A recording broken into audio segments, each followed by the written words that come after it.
Hello, hello. Welcome to another episode of the GSMC Wrestling Laureate podcast, presented by the GSMC Podcast Network. Thank you for tuning in to the Wrestling Laureate podcast. We have a great show for you on tap today.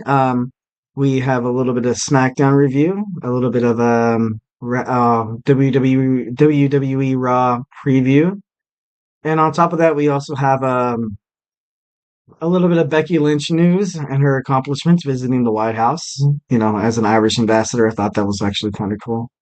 And make sure you stay till the end so we can talk about how Rikishi chooses a side between his sons, Jimmy and Jay, heading into WrestleMania. So before we start, I would like to ask you to like and follow the show, of course. And also, we get a number of questions from viewers that come in during the show. So, to ensure that your question gets read on air, I ask you to use the tips and donations link at the GSMCpodcast.net with your questions. Just put your question up on top of the list so we can have like a nice little back and forth conversation about wrestling, especially if you need a nice little wrestling buddy to talk to. I can be that guy. So also, it really helps the show. We love peace, love, and positivity. Give us a nice little positive, a little bit of feedback here. Again, the link is the gsmcpodcast.net. So, all right, let's go ahead and dive into our first segment here. All right, so WWE SmackDowns are starting to really, really, really heat up. Really heat up, like to the point where you don't want to miss it. You don't want to miss that show by all means, like record it or something, like set a reminder on your phone. Or I don't know, you just don't want to miss you don't want to miss smack you don't want to miss wrestling in general right now. We have so much stuff popping up, like in Ring of Honor, TNA, AEW, between Cody Rhodes and The Rock, by themselves are creating like this huge little like this universe that I don't know. I think it's pretty cool, and I think it's going to bring in a lot more WWE fans, which is super cool. Like wrestling, you be part of our family. We're living in that loving breed. So hey, we're always welcome to bring in family members, so to speak. So from WWE SmackDown, uh, um, let's go ahead and start with The Rock returning to Memphis, Tennessee. This guy loves this town. I think it has a lot to do with his love for Elvis Presley. Like I know Elvis Presley is like he's like a huge like country guy. And I know The Rock, he plays the guitar. And I don't know if any of you guys really saw the movie The Game Plan, where he actually, he plays the guitar and he sings just like Elvis. And I don't know, I think that obviously has to do a lot with his background. And what I kind of want to address is like he comes in and he's supposed to have this kind of have this persona as a heel, but I don't know, as a viewer and as like a WWE fan or even as the Rock fan, like you can kind of sense this battle like within him. Like he wants to be like it's not like he wants to be babyface. He's so used to being liked by the crowd. And The Rock, obviously, he deserves it. Like, I don't know, like him coming in to kind of take Cody's spot in WrestleMania was a little, far fetched, and I think that was pushed by WWE creative. But I don't know. I don't know. Everybody was cheering for him, although he was kind of acting like a jerk. But like, The Rock he's hard not to cheer for. Like, he's one of those like he's just the face. He's been the face for the WWE for the longest time. He did a lot of work with the XFL, and right now he's like one of the head persons for TKO. And of course, right around I think it's like a week from now, the USFL and the XFL merged to have to have this amazing spring football league that The Rock is behind. That The Rock he has a lot of stuff on his plate.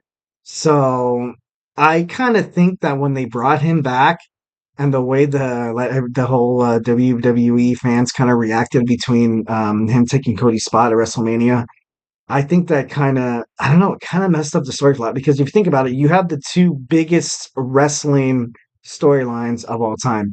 You have Roman Reigns, who has had the title for oh god as long as I can remember when I walked. No, I'm just kidding. I'm too old for that.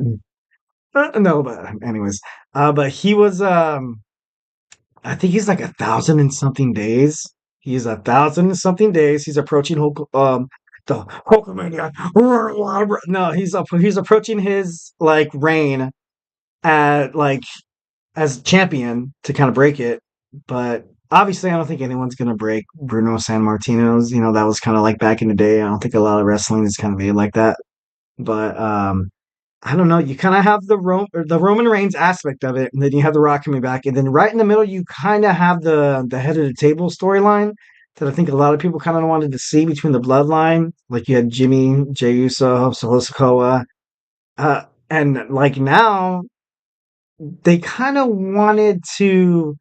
I don't know, bring that in. Like I know a lot of people. There's been a lot of speculation that Vince McMahon kind of brought that storyline to kind of like be a scapegoat and to kind of take the attention off of what's happening between the whole lawsuit about the alleged sex trafficking between the other officials that involve Nick Khan, Stephanie McMahon, and just it's kind of a mess right now. It's kind of a mess, and which included Brock Lesnar, which we talked about on Friday's podcast. That's the reason why we're not going to see Brock Lesnar versus Gunther, because the plan was him to fight Gunther at WrestleMania, but obviously that is to no avail. But neither here nor there. So that storyline, and then you have Cody Rhodes winning the Royal Rumble, second year in a row, challenging Roman, and essentially giving it up to The Rock. But honestly, I think Cody's story kind of I don't know, it kind of took you know main priority, and I think that was I thought that was the right move, because we all as the WWE universe kind of wanted The Rock to become involved in this in some time. And the fact that he's kind of involved in now, and the fact that he has a new movie coming up and he won't be free till like after SummerSlam, um, I don't know. It kind of puts things in perspective here. Honestly, I think at WrestleMania, if Cody does not win if he does not beat Roman Reigns, it's gonna be kind of tough. It's gonna be kind of tough for WWE writers to kind of think of another storyline for one, Cody, and for two, Roman, and for three, if The Rock decides to come back, four, where Solo Sikoa is gonna wind up, because Solo Sikoa really hasn't really had a match in a long, long time, and I don't know when they're gonna jumpstart his singles career. And then you also have Jimmy. Right now, they're kind of feuding with he's feuding with Jay. Honestly, I think that should kind of end it with both of them kind of coming together and like being a tag team again, especially with the tag team division wide open now. I don't know if they're gonna either unify the tag team championships that Damian Priest and Finn Balor hold right now, but I don't know. There's just too much tag team talent for that to happen. You need to split the belts up. WWE, you need to listen. You need to split those belts up, because like so much talent heading toward one goal. I don't know. It's going to cause for like a lot of discomfort, probably behind the backstage, kind of behind the scenes. You're going to have like a lot of because that's all. Those are all contracts that you have to pay. You have to pay these superstars. So that's something you cannot change. What you can change is add another title in the tag team division. I don't know if they're going to split it up between Raw and SmackDown. What they kind of did with the women's championship was you have the WWE Women's Champion, and you have the World's Heavyweight Women's Champion, which is kind of how WWE has done it this whole time when they kind of did the brand split back in 2005, when you had Batista and you had John Cena kind of working it. But I don't know. That whole thing is just kind of like just something within itself, and it's going to be interesting to see how that all unfolds. So basically, The Rock comes out, he sings the song. Once again, just antagonizing Cody, saying that, oh God, that Cody was basically brought into this world through drugs and cheap condoms, which was, you know, it was very like, I can imagine how WWE fans would feel, is feel angered and stuff like that, because a lot of people are really into this Cody Rhodes storyline. But I don't know. Him back in Memphis, Tennessee, like, I don't know. Like I said, he's trying to be the heel. I think that's the reason why he kind of brought up John Morant and the whole gun situation, the NBA and stuff like that. But he also brought up Cody Rhodes' mom. He brought family into this, and that's like, something you don't do. And I think like a lot of time, I know me. I am kind of I'm expecting like a huge pushback by Cody. I don't want to see Cody Rhodes kind of put it on the rug, be like, use his fancy words and be like, oh, I'm above you. No, I want to see Cody Rhodes get dirty. I want to see him start to like throw punches. I want to see blood. But that's just, obviously like I'm like part of the Attitude Era and I keep reiterating on this, but I don't know. I kind of want to see Cody Rhodes, stick it to the bloodline. I want to see him, fight back for what he believes in. And the fans, the WWE universe, come on, guys. Like, come on. We're too smart to know when it's fake. And that's when we kind of falter and kind of head down. But we know as wrestlers that, like, I don't know, the closest to the point where the storyline feels real, that's when you get the most viewership, because the last ratings for WWE Raw and SmackDown have been absolutely through the roof. They were doing really well, better than AEW, Collision, Rampage, TNA, and all that kind of stuff. And that's why WWE is like, I don't know, that's why they kind of prosper in this kind of thing. But kind of moving on before we run out of time here. So, oh man.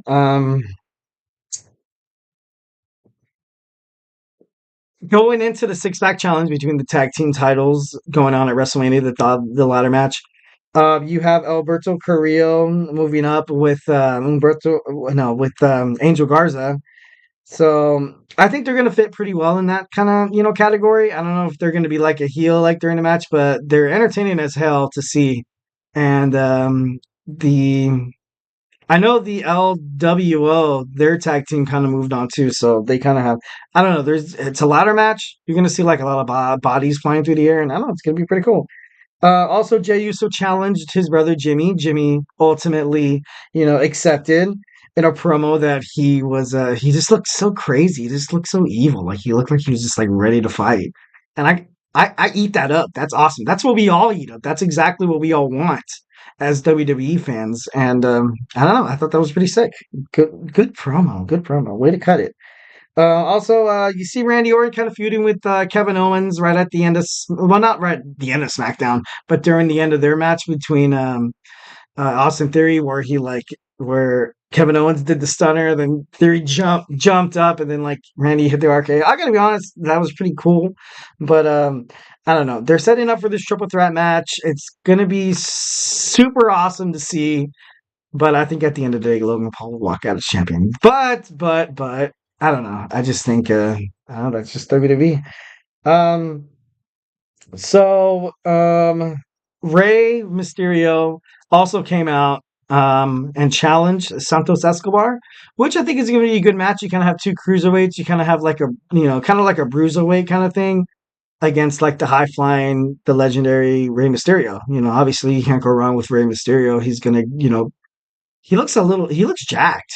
He looks like he's been working out, taking protein shots, maybe eating eggs on like this low carb diet. Like, I don't know. Like he looks great. He looks great for his age.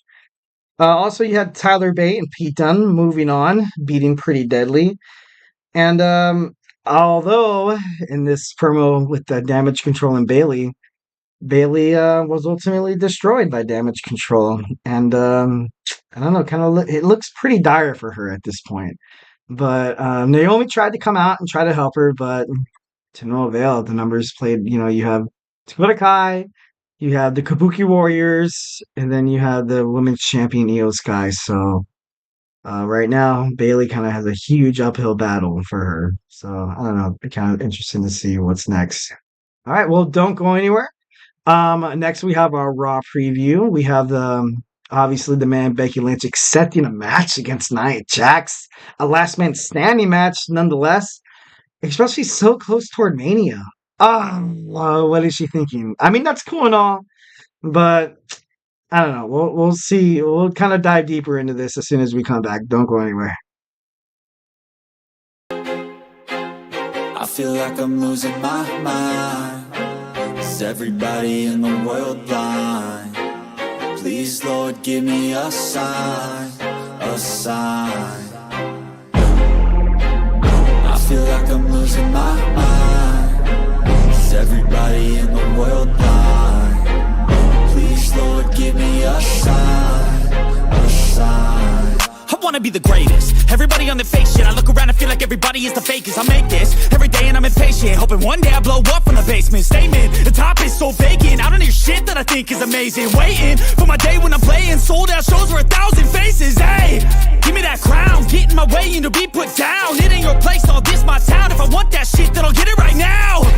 I'm losing it, the noose it fits. I'm losing shit, a stupid myth. You choose to live or choose to dip. You choose to fight or lose your grip and lose a gift. I feel like I'm losing my mind. Is everybody in the world blind? Please, Lord, give me a sign, a sign. I feel like I'm losing my mind. Is everybody in the world blind?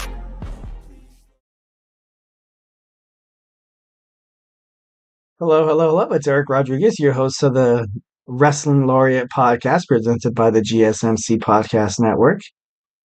Just to kind of touch back on what we were talking about last time, our last segment, we recently spoke about our WWE SmackDown review, which included how Cody Rhodes is going to respond to The Rock and all of his just all of his insults. It's kind of go hard. It's really hard to go like back and forth with The Rock because The Rock is like someone who does it really, really well. Very, very well. Kind of like John Cena, where you can't really beat him on the mic, but I don't know. I just those two superstars are kind of like one of a kind. They're a special breed. That's the reason why they're so popular. That's the reason why they sell so much merchandise, even to this day. And John Cena and The Rock both like they dabble inside and out of the WWE, but it's obviously they kind of portrayed themselves on this pedestal that kind of helped them. I don't know, just kind of be the status quo of like what kind of makes a WWE superstar, especially all the trash talking, especially all the hustle, loyalty, and respect. And if you smell, like, I don't know, they have catchphrases like, maybe that might be a thing to it, but I don't know. All in all, I thought, I don't know. It's hard to become a wrestling superstar, but as soon as you become something as great as The Rock or John Cena, or even Triple H was pretty good on the mic, but either we're moving on here. So let's go ahead and move on to our Raw preview. Our Wrestling Raw. We have a couple Raws before WrestleMania, and like I kind of mentioned before, that the whole storyline between Cody Rhodes, Seth Rollins, and the Bloodline, it's to the point where it's either put up or shut up. Like it's.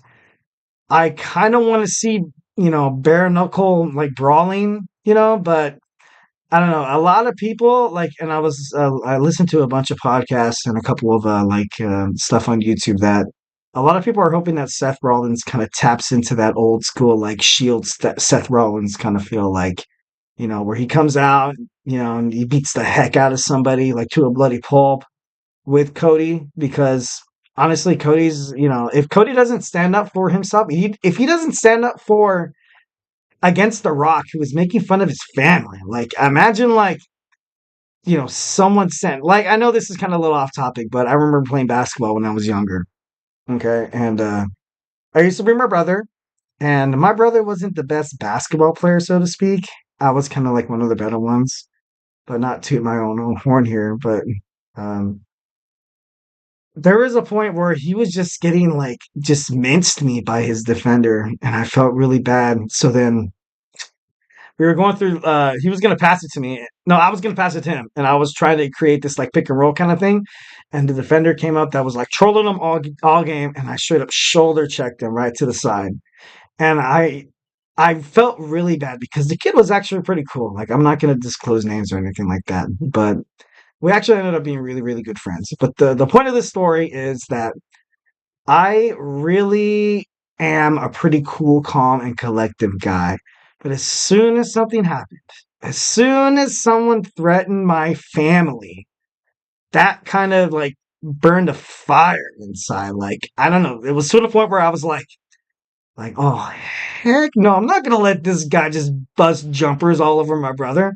Like, what is this? Like, I know the other guy's like 6'2" and my brother's like 5'7", but like I was gonna put him on my shoulders and be like a transformer or like come at me, bro. No. But anyways, like I don't know, like I shoulder checked him to the ground and like he kind of felt and he kind of looked at me like what the heck, dude? Like this is basketball. This is part of the game. And just like wrestling, it's part of the game. You need to trash talk. You need to be all you can be. You need to just beat the other competitor to the point where like he is like defeated. And I kind of thought about that and I was like, man, like when it comes to family, it gets kind of personal. It gets kind of personal on and off the court, on the field and off the field, also inside that squared circle and out of that squared circle. Like I know, like during the confrontation between Cody Rhodes and The Rock and Roman Reigns during the WrestleMania, like kind of like a promo, where he mentioned and he told The Rock and Roman Reigns that your family would be ashamed of you. Like, what are you doing? What are you doing to this wrestling? Why are you holding the WWE hostile as well as like the fans? You're holding this belt, and it should represent respect. It should represent just everyone who has held that title. And Roman Reigns so far, like, although he's been, I'm not taking anything away from Roman. I don't want to get super punched today. But I don't know. I just feel like the way the bloodline kind of interferes in his matches, like they're not really genuine matches, and that's the reason why I think Cody Rhodes kind of obviously he was robbed at Mania 39, but I don't know. It's kind of interesting to see how that all kind of steps up. So like kind of comparing the metaphor what I was talking about with my little brother that when you mention someone's family and if you don't like kind of step up your game or don't get kind of like a chip on your shoulder. Like I know Cody, his persona is like cool, calm, and collective, but Cody needs to go crazy. Cody needs to beat the heck out of The Rock. He needs to he needs to cut a promo where he needs to snap. And I think right now, like, I don't know. I think as a fan, I don't want to kind of see Cody kind of become like recluse and like not, step toward The Rock because then you think about it, you're like, oh, The Rock is just totally punking him. And as viewers, I know me, I don't want to see that kind of stuff. Like I want to see someone step up to The Rock. Not a lot of people can. Not a lot of people can, and Cody did it to a certain extent. It's just interesting to see what happens. What either I hope WWE writing doesn't mess this promo up. I hope they really don't do something to the point where it was like this huge match, this absolutely conglomerate of a match. Like this is like, this is going to be a match that's going to live in a lot of wrestling fans' mind for the longest time. And that's something that the WWE shouldn't F with, to be honest. Like, I'm just interested to see how it all unfolds. So, moving on here. So tonight on Raw, we have a more of a tag team qualifying match for the Six Pack Challenge ladder match. We have The Miz and R-Truth versus the Indus Sure. Honestly, I think The Miz and R-Truth are going to pick up to win. There's no reason why, not that I'm, doubting their, abilities to be like an effective tag team, but you kind of have Truth and The Miz. They've been feuding with the Bloodline, not the Bloodline. I'm too hooked up on the Bloodline. So maybe they are doing their jobs pretty well. Maybe all I can say is Bloodline. No, I'm just kidding. Um, no, you kind of have Damian Priest and Finn Balor from the Judgment Day.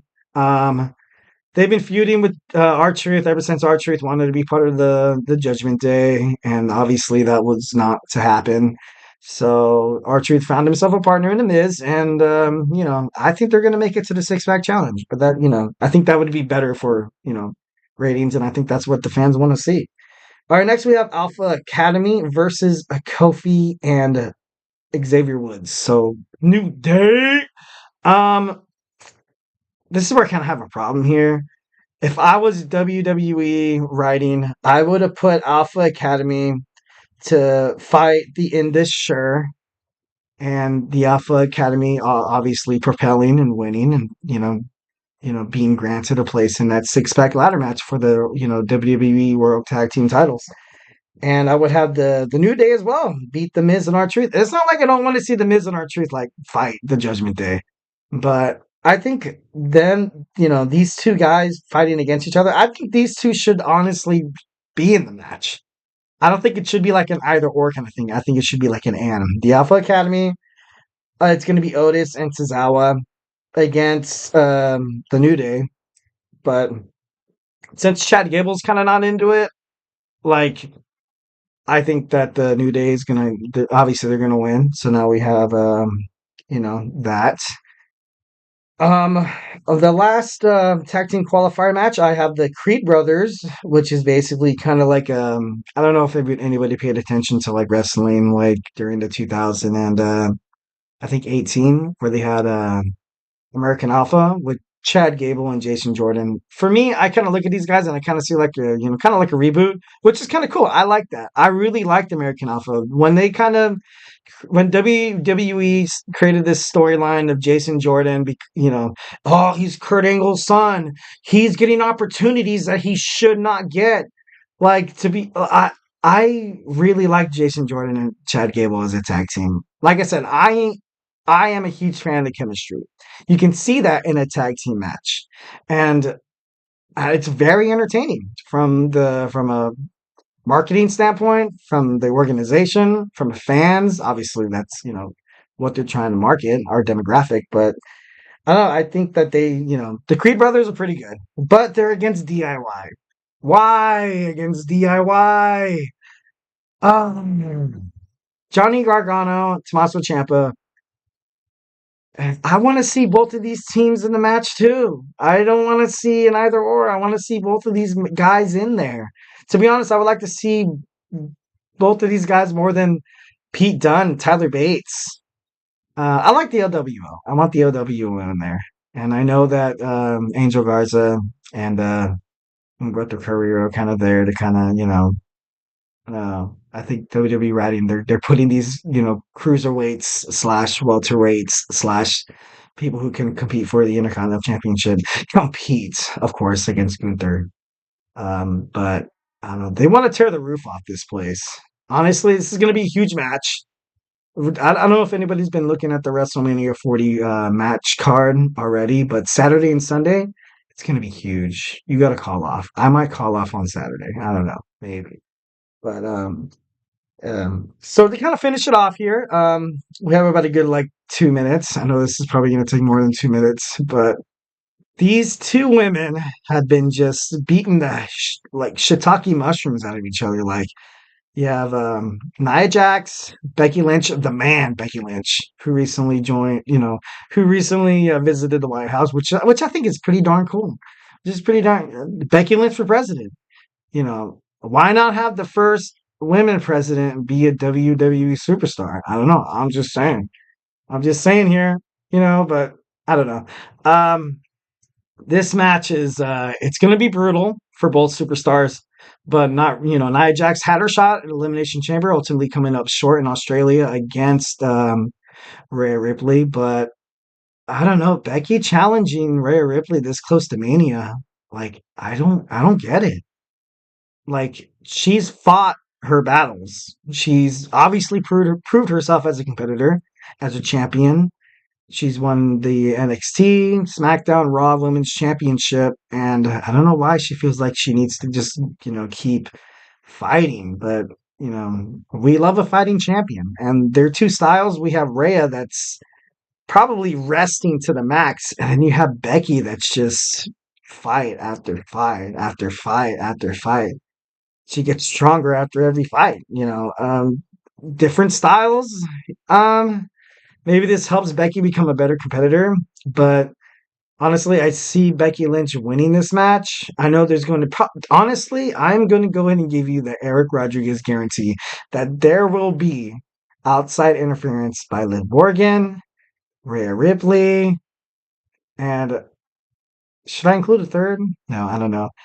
Just to get kind of wild, like maybe Jade Cargill comes in. Just we all need a wild card. We all need a wild card. Maybe she comes in and starts fighting, and I don't know, stuff hits the fan. Like I don't know, I don't know. I just think these, obviously these three superstars or these two superstars are like, the best that WWE has to offer. So why not put the best against the best? A couple of Raws before Mania, but you know, I just hope that Becky, why are you doing this? What are you doing, man? Like you already have the match at Mania. Who are you? What are you oh, Becky, Becky, Becky. Oh, Becky. All right. Well, speaking of Becky, um, our next segment is going to be featured about Becky Lynch and her. I don't know, just kind of just a little bit of her background. She was recently invited to the White House. She wrote her book, The Man. It was appreciated and honored by President Joe Biden. And I don't know. Let's go in and dive a little bit deeper on this enigma called Becky Lynch. Stay tuned.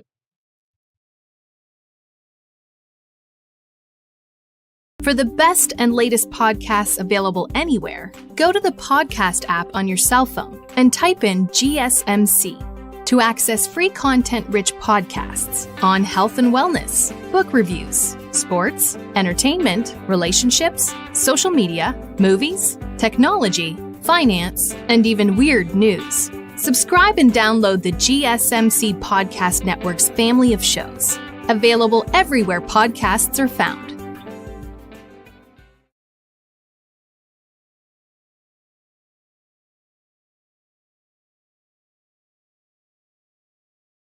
Hello, hello, hello. Welcome back to the GSMC Wrestling Laureate podcast. Just kind of touch base on what we were talking about earlier today. If you want to check out earlier segments, segment 1 and 2. Our first segment was about our SmackDown review, which was pretty heated, honestly, between The Rock and Cody Rhodes, and also our Raw preview, which we're going to get a lot of SmackDown action. Well, not SmackDown. Oh man, not like SmackDown the show, but it's like SmackDown action between the tag team division, finding out who's going to make the six-pack challenge ladder match to face Damian Priest, Finn Balor, and try to dethrone those guys with Judgment Day. I know it's so weird when I say Judgment Day and New Day.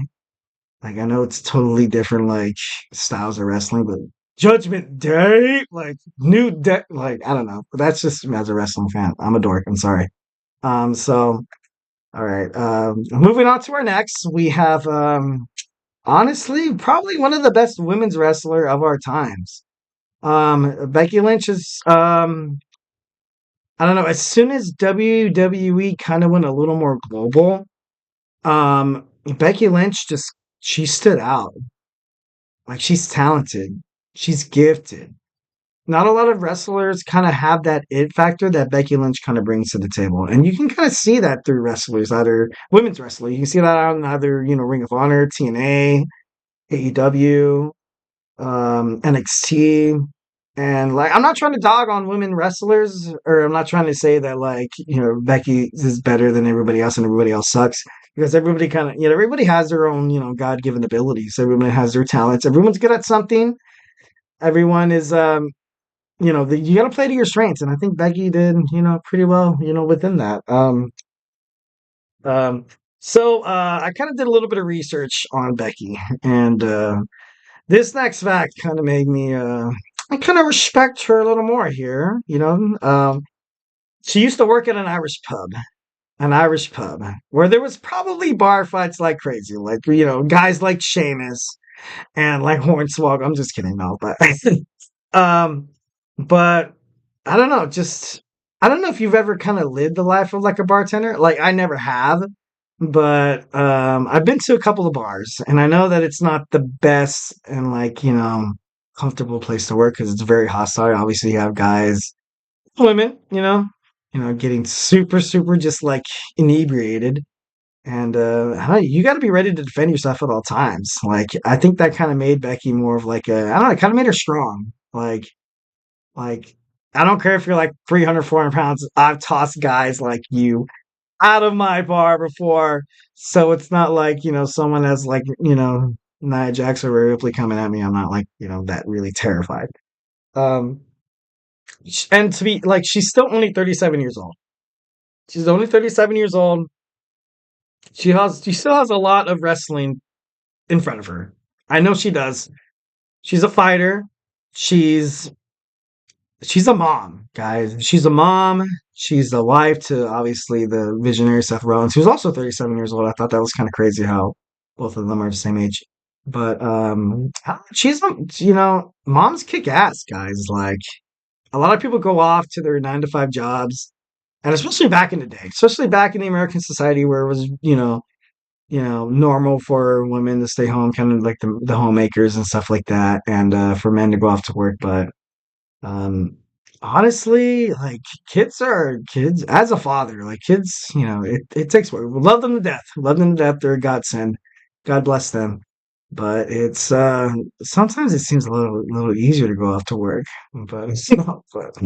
Um, but I don't know. Mothers are strong, guys. That's kind of what I want to, to get out of this. She has a 3-year-old daughter with Seth freaking Rollins. I don't know if she wears the cool little stuff that Seth has. I wonder if during that time or during like just whenever there's like a music thing going on or like washing your hands, because I know like during like that time as a father, I'm like, we kind of have songs that we create as parents to kind of just like help the children like for me, I don't want to seem a little too dorky here or too dad, but like sometimes like when the kids are brushing their teeth, like this is the way you brush your teeth, brush your teeth, brush your teeth. This is the way you brush your teeth. We do it all the time. And I don't know, I wonder if like Seth Rollins like is oh what oh, I don't know. I just think that would be pretty cool. Like, obviously, you have WWE superstars in your household. It's gonna get pretty crazy. It's gonna get pretty crazy. You're gonna have I don't know. I think WWE superstars are probably just as dorky as us WWE fans. Or maybe that's just me being wishful thinking. Maybe it could be. I don't know. Anyways, so I gotta say, you know. and so she's been wrestling since she was 15 years old. Okay, so just let's just kind of take a look at that. I want you to think about what you were doing at 15 years old. What was I doing? Hmm. I was 15 years old. I was watching wrestling. I was watching wrestling. I was watching WWE Raw. I remember I was such a huge Trish Stratus fan. I used to have posters all over my walls and stuff like that. And not to get a little personal, but I used to like, work out in front of them to kind of like impress her. Or like, I know it's just a paper on the wall. But no, I'm just kidding. But no, like when I was 15 years old, basically like I was just kind of living life. Not a lot of people know what they're doing at 15. You kind of just ride the wave, bro. Like I don't just playing sports, hanging out with my friends. Becky Lynch started wrestling when she was 15 years old. She knew what she wanted to do. She was determined. She was just like absolutely tenacious toward this dream of becoming a superstar in the pro wrestling business. I'm not sure if it was WWE from the start. Of course, there's other there's other like pro wrestling entities. I can imagine 2000. Well, she's 37. She's 6 years older than I am. So I can imagine during her time when she was 15, she was kind of looking or watching.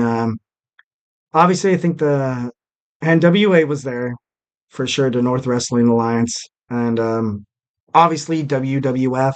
Now WWE. I don't know if we're going to say WWF, but um, I think WCW was back in 1996. I could be wrong.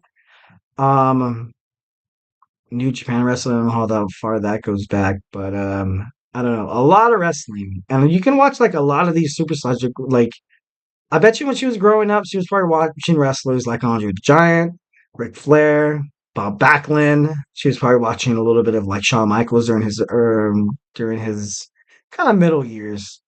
Triple H, the Undertaker, kind of grown up from Mean Mark to obviously the Ministry of Darkness, which obviously did wonders for him. I remember when Kane wasn't the fire guy, like he was a dentist, and he was trying to be like that evil dentist that'll beat you up or that'll, kind of like a horror movie. I think there was actually a horror movie that was based off of a dentist, but not. Anyways, moving. We're here to talk about Becky Lynch. So Becky Lynch. So she was the first ever woman to main event WrestleMania, which I thought was obviously it's a huge goal. Growing up during the time of wrestling, you never really had like a women's match kind of main event. You always had the WWE champion. You always had the world's heavyweight champion. Like for me, growing up and watching WrestleMania main events, it was Triple H, Shawn Michaels, John Cena, Batista, The Undertaker. The Undertaker didn't really main event WrestleManias because he had his own like little streak. That within itself was kind of like an entity of his own, where like, oh, who's gonna break the Undertaker streak?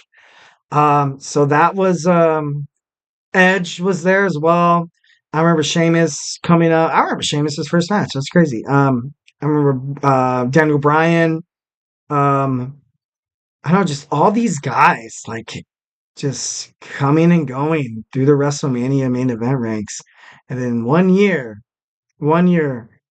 women's wrestling propelled themselves during the women's evolution to be more popular than the guys, basically. And that's just something that's huge, especially in the world of wrestling, especially as a wrestling fan. Like, I felt lucky to see Becky Lynch main event WrestleMania. I can tell my kids, who I hope become wrestling fans, um, I watched a woman main event WrestleMania. I've seen how strong women can be.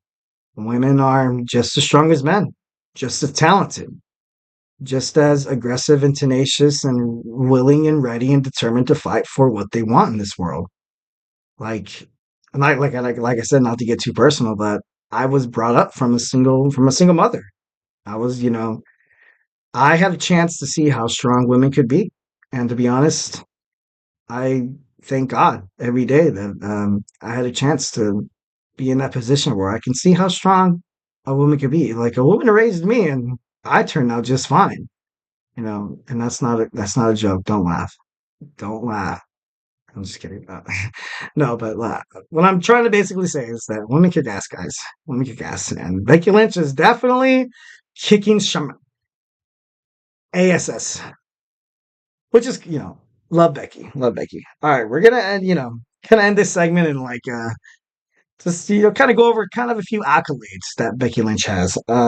So she was an NXT champ. It took her from being the four horsemen. You had Sasha Banks, her, Charlotte, and I think Bailey. Was it Bailey? I think it was Bailey. And essentially, she had to go back. And I think that we talked about this in a couple of podcasts ago that when she went back to NXT and she won the championship, and she was just able to propel young talent from there, like from the championship stand, kind of like on a. It's kind of comparing apples to oranges there, but the Becky Lynch was able to, I don't know, just kind of help these young women superstars kind of get into this place where they can fight for championships like the NXT Women's Championship, or like let's look at Ring of Honor. Like you can have women fighting for that, for the TBS Championship. I see Becky Lynch as kind of like a trailblazer in the world wrestling industry because she could help these superstars become better and better and better. And I think that's what she wants. I think she just wants to see women's wrestling kind of get a lot more attention than it has been within like the past couple of decades, which it has definitely. The world of the professional wrestling industry has, obviously changed a lot. a lot. Like I don't even want to mention back in in the Attitude Era what what women did to compete. But well, the way they're doing it now is right, and I think WWE needs to just keep going, keep promoting these women, keep like you have Bianca and how we have Jade Cargill, which I'm have high hopes for. And there's many, many, many, many more. She was also a women's tag team champion. She was a 4-time SmackDown Women's Champion, and she was 2-time Raw Women's Champion, and she was also a 2019 Royal Rumble winner. And I think that's when they started incorporating the women's Royal Rumble. But I don't know. I remember it being entertaining to sell because I think she was in a match earlier, and I think she just got super injured, and then she came out, and then she started kicking some and that's how she found herself at WrestleMania. To be the first woman to ever, well, first one of the women's, the first main event WrestleMania. So good for Becky. I hope nothing but the best for her. She's amazing. All right. Okay, so our next segment, don't go anywhere. We are going to talk about Jimmy and Jay Uso, obviously part of the bloodline, part of that family between The Rock, Nia Jax, Tamina, just all those Rikishi, Umaga, and this bloodline goes on for just ever, guys. This is like a wrestling family. This is like just something that's inherited and inherited, and these God-given abilities seem like they are being handed down to these third and fourth generation superstars like Jimmy and Jay Uso. But I recently read an article saying that Rikishi has I don't know, he's kind of not picked sides. Well, yeah, yeah. Well, the article basically said that Rikishi has, officially kind of picked a side to what he wants to see at WrestleMania between his two sons. So, hey, don't go anywhere. We have Jimmy and Jay Uso news next.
Hello, hello, hello. This is your man E here on the mic for the GSMC Podcasting Network, representing the Wrestling Laureate podcast.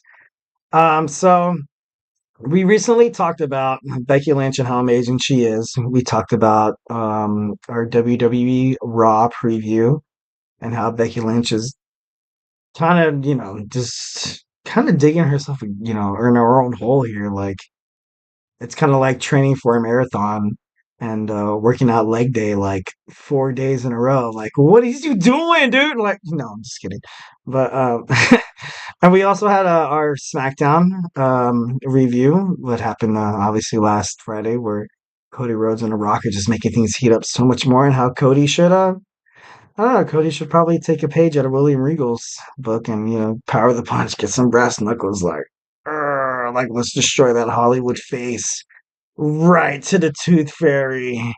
This is for Dominic Toretto, like The Rock, but no, anyways, moving on. So Jimmy and Jay Uso honestly has been kind of the best tag team in the professional wrestling industry, hands down. Like, obviously, you have people like the New Day, and then you have that, you kind of had that nostalgia fact of Matt and Jeff Hardy coming back a couple WrestleManias ago and winning the tag team titles, but I kind of wasn't really bought on that.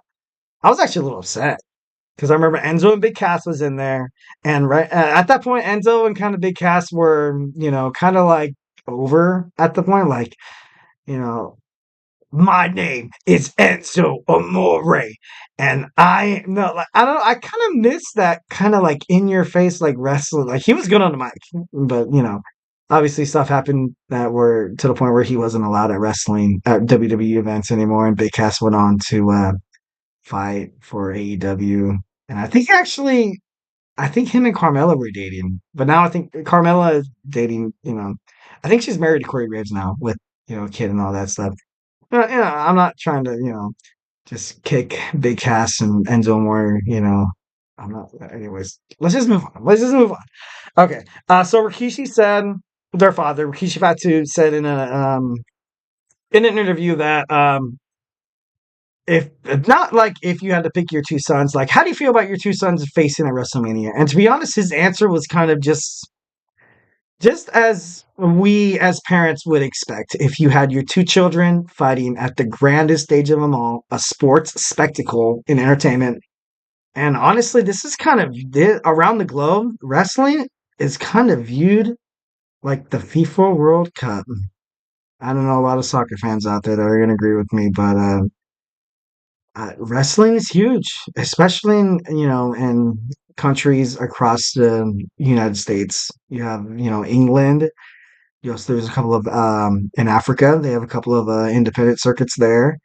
Um, Germany, India. Like these guys come from everywhere. New Japan, Australia. Like, and I'm just saying this because I looked recently at Wikipedia of wrestling fandoms that are out there, and there's a lot of them, guys. Like there's a lot of them. There's probably like a lot of talent. Like kind of like when the WWE, no, kind of like when the NBA kind of goes for their draft, and that's like with football, baseball, hockey, whatever. There's probably a couple of people that kind of hide under the radar here. Either they weren't seen by scouts, or maybe they were injured that day where scouts were there. But there's a lot of talent that don't get picked up by major sports teams. Well, in this case, the WWE. So I don't know. Like, I'm excited as a wrestling fan to just see more and more wrestlers, different faces, different types of personas, different storylines, different abilities, and just different like match settings. Like we all want to be, as wrestling fans, we all just want to be entertained. Obviously, it's the World Wrestling Entertainment business. We're in the entertainment industry. So I don't know. It should be interesting. Wrestling's taking off. Wrestling's taking off. That's why I'm urging everyone, if this is your first time, you know, partaking in a wrestling podcast. You have WrestleMania around the corner. I know some people don't become football fans until they watch the Super Bowl with Taylor Swift and Travis Kelce on it. But this is the perfect time to become a wrestling fan, guys. This is the time you can hang out with guys like me, just chatting it up, talking about wrestling, talking about how Roman Reigns is going to lose but never loses. But no, I'm just kidding. Okay. So like I said, Rikishi's proud of his sons, obviously. Proud of his two sons. And he kind of took like a beneficiary like perspective on it. It's beneficiary for both of these superstars to be part of WrestleMania, which is true. It's so totally true. Like last year they were part of WrestleMania, but they were backing up, their cousin Roman Reigns, the tribal chief. But I'm trying to see them go out and have their own scope. I know Jey Uso has been doing his singles thing, and he's been doing actually pretty phenomenal. He's been fighting people like Drew McIntyre. He's been fighting I think he fought Damian Priest as well. Like he's trying to make a name for himself, and as soon as they find someone suitable to beat Gunther, I think he could be in talks to be one of the best intercontinental champions in the WWE. But we'll see where that storyline lands. For Jimmy has kind of been a little less like promoted by the WWE in terms of like singles action. like I said, I hope they, put their differences aside and they come back together for the WWE tag team division, because right now, I think the tag team division really needs them. Like I don't know why WWE is not pushing teams like the Street Profits or DIY or the New Day coming back from NXT. I don't know why they're not really pushing them. They kind of have those two tag team belts within the Judgment Day. And the Judgment Day, they're running out of time. They're running out of time. The Senior Money in the Bank's right around the corner. So Damian Priest has to figure out if he wants to be a singles wrestler or a tag team wrestler. And honestly, I don't really see Damian Priest as a kind of like a singles competitor, but I just think the tag team belts would be better around the waist of like a team like the Street Profits, the New Day, DIY, the Usos again, um, Humberto Carrillo, Garza, also the LWO. And I'm just kind of saying this because, like, as a wrestling fan, I want to see the champions kind of like, I don't know how to explain it, kind of like as a tag team, like level wise. Like right now, you have Damian Priest, who is in fact could probably compete for the heavyweight championship, and you have Finn Balor, who could in fact compete for the heavyweight championship, but as soon as like he separated his shoulder in his first ever Universal title defense against Seth Rollins, he was kind of never the same, or kind of pushed by WWE after that. Like I know Triple H, like he loved Finn Balor, like he loved him a lot, but Vince McMahon took over once again a couple years ago and didn't really see much potential in Finn. But I really would like to see Finn Balor fight in like heavyweight matches, but I think the WWE is just getting way too big nowadays. But we'll see where all that winds up. Like I said, Rikishi thinks that the two brothers fighting is kind of like a win-win, which is true, which is 1,010% true. But he knows that Jay right now is kind of, you know, propelling himself in that singles category. He's kind of blasting himself into that world, into that kind of universe where he can fight people like Gunther, where he can fight people like Drew McIntyre. Hell, he might be able to fight for the WWE Championship as soon as, though Drew McIntyre, if Seth Rollins wins. I think if Seth Rollins beats Drew, I think his next competitor should be Jey Uso. Jey Uso has been very, very phenomenal. And that would be kind of like a entertainment and kind of be an achievement within itself right there. Like I said before, they're multi tag team titles, title holders. So I don't know. I think that WWE needs to make this work to the point where the Usos get back together. So, anyways, ladies and gentlemen, that's all I got for you today. Thank you for tuning into the Wrestling Laureate podcast presented by the GSMC Sports Network. Your support means a lot to us, obviously.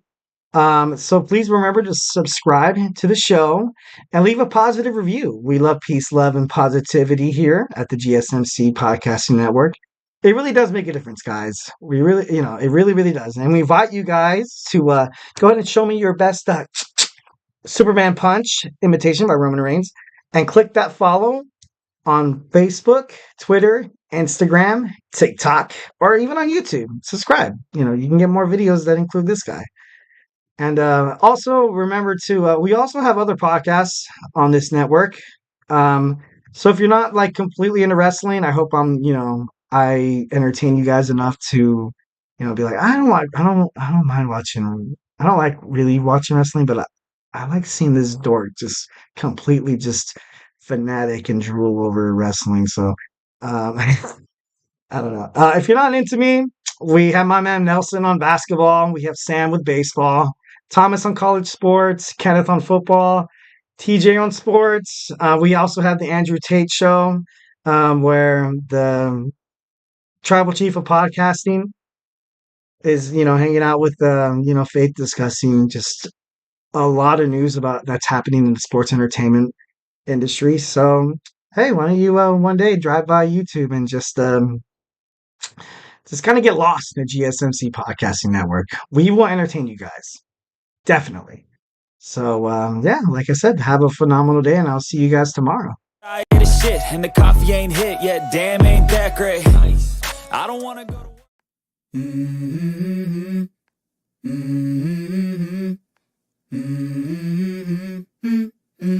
Let's go.